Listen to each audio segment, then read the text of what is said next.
Alright guys, welcome back to the channel. And आज की video में हम देखेंगे कि इन हैंड सैलरी और सीटीसी में क्या डिफरेंस होता है। तो हम में से कई लोगों को, स्पेशली इंजीनियरिंग के लॉन्डो को, लगता है कि यार अगर हमारा पैकेज 12 लाख रुपए पर एनम है तो इसका मतलब हम 1 लाख रुपए हर महीना कमाएंगे। बट ऐसा कभी नहीं होता, क्योंकि काफ़ी सारे फैक्टर्स होते हैं, जैसे कि टैक्स। तो आपकी सैलरी पे टैक्स लगता है, जिसकी वजह से आपकी इन हैंड सैलरी कम हो जाती है। एंड और भी काफ़ी चीज़ें होती हैं। तो हम डिस्कस करते हैं आज इस वीडियो में कि आपका, अगर आपको सीटीसी पता है, उसके कंपोनेंट्स पता है, तो आप एक बेसिक आइडिया कैसे लगा सकते हो कि आपकी हर मंथ सैलरी कितनी बनेगी। तो इस वीडियो को एंड तक देखना, क्योंकि काफ़ी इन्फॉर्मेटिव एंड काफ़ी यूजफुल होने वाली है आप लोगों के लिए।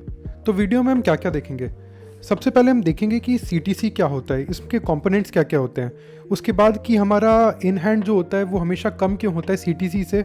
इसके बाद मैं एक एग्जांपल लूँगा और आपको समझाऊंगा कि टैक्स स्लैब्स क्या होते हैं, क्या क्या डिडक्शंस मिलती है, डिडक्शंस होती क्या हैं, ये सब टर्म्स में आपको बताऊंगा। उसके बाद हम टैक्सेबल इनकम कैलकुलेट करेंगे, फिर टोटल इनकम टैक्स और हमारा पर मंथ कितना बनेगा फाइनली, जो कि हमारे इस वीडियो का एम है। तो सबसे पहले शुरू करते हैं कि सीटीसी के कंपोनेंट्स क्या होते हैं। तो जो आपका सीटीसी होती है, जो कि कॉस्ट टू कंपनी जिसकी फुल फॉर्म है, तो उसका मतलब होता है कि हर साल कंपनी को कितनी कॉस्ट पड़ेगी आपको कंपनी में रखने की। It includes your salary, it includes your joining bonus, it includes your ESOPs as well. तो आपके सीटीसी के कंपोनेंट्स क्या क्या होते हैं। सबसे पहला होता है basic. This is not base, ये आपका बेसिक होता है। इसमें बेसिक में जो आप काम करते हो उसके एवज में आपको जो पैसे मिलते हैं, इसमें बस यही चीज़ें होती हैं। आपका जो एचआरए होता है वो भी इसका एक कंपोनेंट है। एचआरए यानी हाउस रेंट अलाउंस। तो अगर आप रेंट पे रह रहे हो तो कंपनी उसके पैसे देती है आपको, ताकि आपको कहीं और दिक्कत ना आए, आपकी सैलरी पे ज़्यादा टैक्स ना लग जाए। और ये जो एचआरए होता है ये डिडक्शन में काम आता है आपकी टैक्सेबल इनकम से। फिर होता है आपका प्रोविडेंट फंड का शेयर। तो ये एम्प्लॉयर का भी होता है, एम्प्लॉयर का, एंड ये एम्प्लॉई का भी होता है, ये एम्प्लॉई। बट ये कंपनी सीटीसी में मेंशन कर देती है अपना शेयर भी, ताकि पैकेज थोड़ा इन्फ्लेट हो जाए। बट इट्स ओके, इतना अमाउंट नहीं होता। तो ये एम्प्लॉयर और एम्प्लॉय का जो पीएफ का शेयर होता है, ये भी आपकी सीटीसी में इंक्लूडेड होता है। एंड इन सबको मिला के बनता है हमारा बेस। तो ध्यान रखना, बेस अलग है और ये बेसिक अलग है। Base is different from basic. Basic यानी कि आपकी जो आप काम करते हो उसकी एवज में पैसे मिलते हैं। बेस में सारा कुछ इंक्लूड होता है, आपका HRA, EPF, employer PF and आपका बेसिक। इसके बाद आपको मिल सकता है ज्वाइनिंग बोनस। जैसे कि 12 लाख का पैकेज है, 10-11 लाख आपका बेसिक हो गया, बेस हो गया, और उसके बाद 1 लाख ज्वाइनिंग बोनस। प्लस आपको अगर ईसॉप अगर कंपनी दे तो वेल एंड गुड, ईसॉप्स मिलते हैं। बट वो आउटराइट टैक्स नहीं होते, उनकी काफ़ी सारी कंडीशन होती हैं, जैसे कि 5 साल बाद टैक्स होंगे या फिर जब आप बेचोगे तब टैक्स करेंगे उनको। ईसॉप्स के लिए एक अलग से वीडियो लगेगी, क्योंकि ये काफ़ी इन डेप्थ में जाने वाला टॉपिक है एंड काफ़ी इंटरेस्टिंग टॉपिक है। तो अगर आप चाहते हो इस पर भी मैं वीडियो बना दूँ तो बना दूंगा, आप मेरे को कॉमेंट्स में एक बार बता देना। तो हमारी इन हैंड कम क्यों हो जाती है, क्योंकि जो हमारा ये जो सीटीसी है, जितना हम कमाते हैं साल में, उस पर लगता है थोड़ा बहुत टैक्स। तो वो टैक्स कितना होता है वो हम एक एग्जाम्पल से देखते हैं कि कैसे कैलकुलेट करते हैं। तो एक एग्जाम्पल लेते हैं, जहाँ पे एक पर्सन है जिसका नाम है राम। इसका सीटीसी है 12 लाख का। अब इस 12 लाख के सीटीसी में इसका जो बेसिक है, जो बेसिक इसको काम के लिए मिलता है, वो है इसका 6 लाख। जस्ट फॉर एग्जाम्पल सेक इसको 6 लाख मानते हैं। इसका जो एचआरए है, हाउस रेंट अलाउंस है, वो है इसका 3 लाख। इसको 3 लाख लिखते हैं। एंड फाइनली जो इसका ईपीएफ, पीएफ और जो इसकी अलाउंसेस हैं, allowances and PF plus EPF, ये मैं एम्प्लॉयर और एम्प्लॉय को अलग करने के लिए ईपीएफ और पीएफ लिख रहा हूँ। ये तीनों मिला के हमारा बनते हैं 2 लाख। एंड फिर होता है 1 लाख का हमारा ज्वाइनिंग बोनस 1 लाख का। तो इसका टोटल कितना हुआ हमारा, 6 + 3 9 + 2 11 + 1 12। तो परफेक्ट, ये हमारा 12 लाख का हमारा सीटीसी हो गया। तो अब इस सीटीसी से कैलकुलेट करना है हमें टैक्सेबल इनकम। तो जो आपका टैक्स है वो आपकी पूरी सैलरी पे नहीं लगता है, जितना भी आप कमाते हो। मान लो आप 12 लाख कमा रहे हो तो इस पे पूरे पे टैक्स नहीं लगेगा। आप इस टैक्सेबल सैलरी को कम कर सकते हो, एंड उसके लिए काम आते हैं डिडक्शंस। तो आपने ये वर्ड काफ़ी सुना होगा, डिडक्शंस वगैरह। सबसे पहले तो गवर्नमेंट देती है एक आपको 50,000 का डिडक्शन, यानी कि 12 लाख में से आप 50,000 तो ऐसे ही माइनस कर दो। उसके बाद आप और भी चीज़ों में इन्वेस्ट कर सकते हो लॉन्ग टर्म, जिसमें आपको डिडक्शंस मिलते हैं, जैसे कि प्रोविडेंट फंड या फिर एलआईसी में आप इन्वेस्ट कर सकते हो।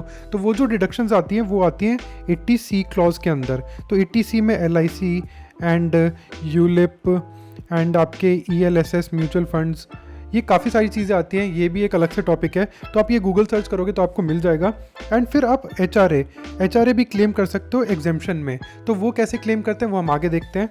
सबसे पहले हम देखते हैं कि 80C को लगा के हमारी टैक्सेबल इनकम कितनी बनती है। तो हमारी टोटल थी 12 लाख।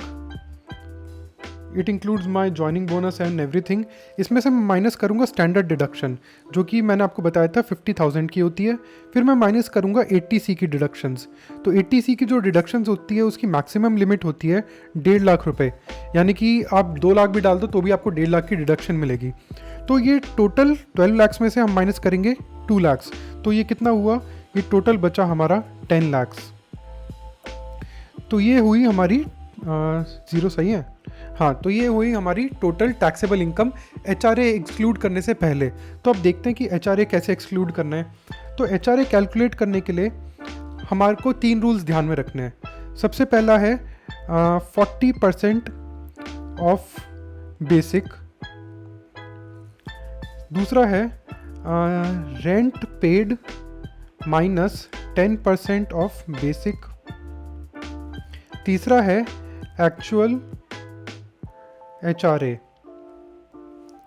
तो इन तीनों में से जो भी मिनिमम होगा, इन तीनों में से मिनिमम जितना भी अमाउंट होगा वो आपका डिडक्टेबल होगा आपकी टैक्सेबल इनकम से, ठीक है। तो अब मान लेते हैं कि एक अच्छी और हाँ एक चीज़ और, ये जो 40% है ये नॉन मेट्रो सिटीज़ के लिए, मेट्रो सिटीज़ के लिए ये 50% हो जाता है। तो अब मान लेते हैं कि राम दिल्ली में रहता है एंड काफ़ी सही लाइफस्टाइल है उसका, काफ़ी अच्छी जगह रहता है एंड दिल्ली में काफ़ी अच्छी जगह आपको 15 से 20 हज़ार में मिल जाती है।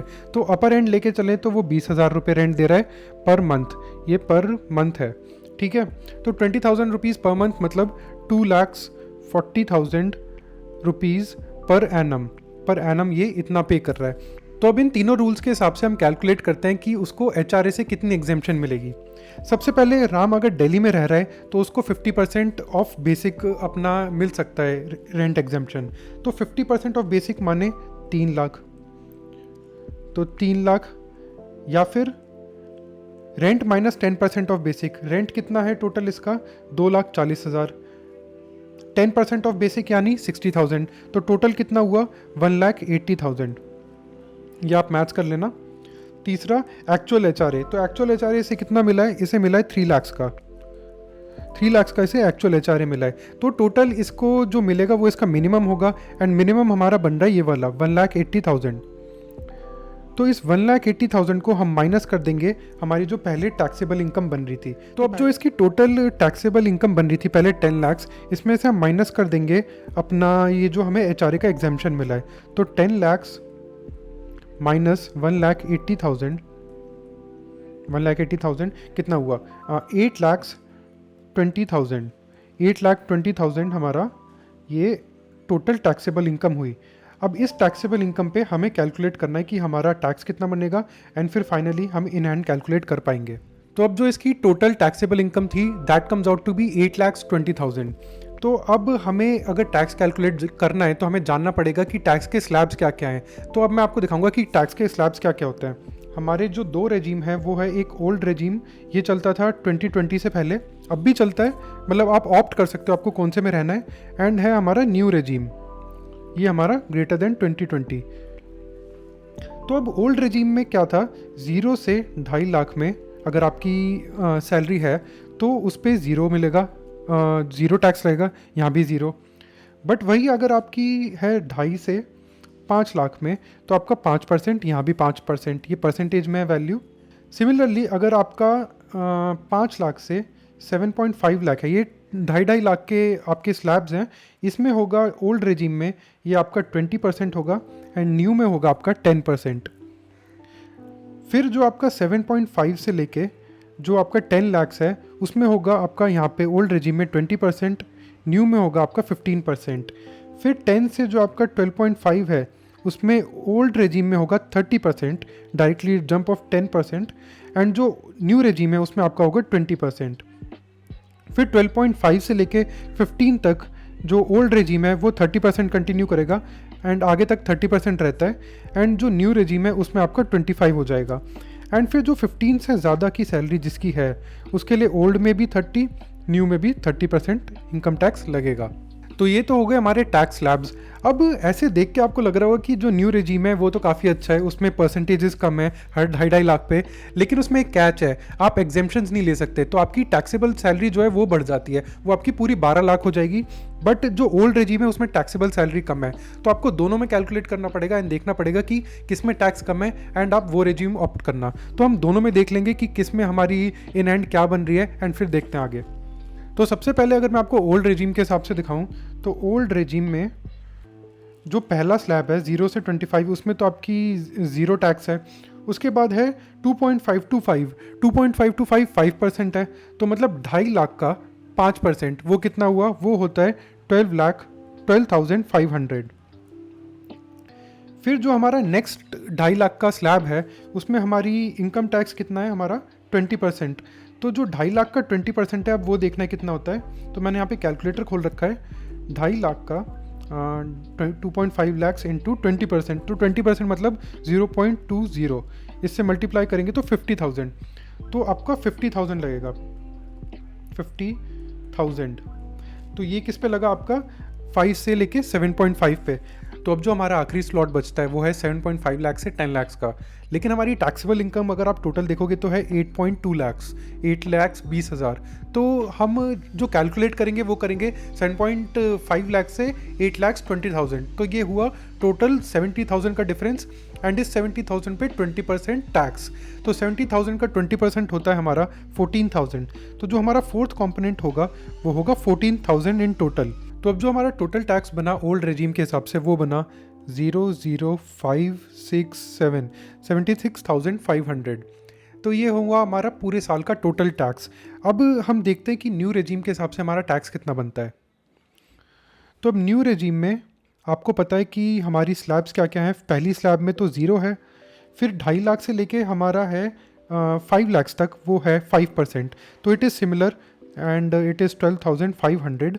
अब जो अगला स्लैब है वो है हमारा 10% का, यानी कि 5 लाख से जो हमारा 7.5 लाख है उस पर 10% लगेगा, तो ये हुआ 25,000। अब जो हमारा फोर्थ स्लैब है वो हमारा होगा 7.5 से 10 तक का, एंड इस बार टैक्सेबल इनकम हमारी ज़्यादा है, ध्यान रखना 12 लाख है, 8,20,000 नहीं है, क्योंकि इसमें डिडक्शंस अवेल नहीं कर सकते, तो इसलिए हमारा पूरा 12 लाख पे लगेगा।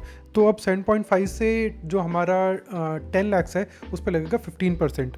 तो 15% कितना हुआ वो देख लेते हैं एक बार, इंटू 0.15, तो ये हुआ आपका 37,500। तो इसको 15% अगला जो हुआ वो हुआ 37,500।